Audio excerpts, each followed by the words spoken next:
Yan, smooth. Rubber na ginamit natin dyan, rubber na galing sa chiller compressor. Ayan. Nawala ng ingay.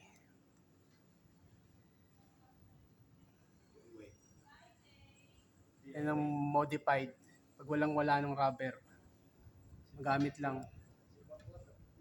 Yan, mas maganda pa nga siya, oh. Matagal pa yata ang buhay nito.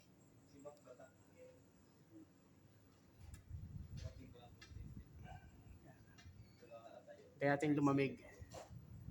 Yan, ang inaabangan ko lang naman dyan, baka sumabit sa gilid. Eh.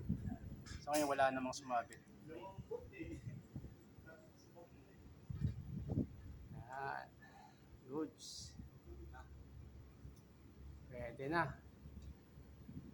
Hindi natin kailangan bumili ng rubber. Hindi natin kung ilang buwan na itatagal nito. Pansamantagal yan. Pansamantagal. Ito nga pala, Mitsubishi Heavy Industry. Bakit di malakas yung valve? Wala pa, dapat may remote natin yan para malaman natin yung ano.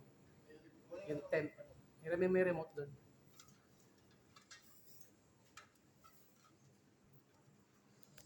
Yan.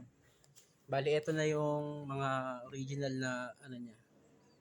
Rubber mounting niya sa pan. Pinalitan namin ng rubber mounting ng chiller. Yan, sa mga chiller yan. Mas matangkad yung original. Ginawa ko, pinagpatong ko na lang yan. Para magsing tangkad na sila. Tapos binawasan ko lang ng konti. Yan. Wala, durog na. Yan. Hey, diskarte lang.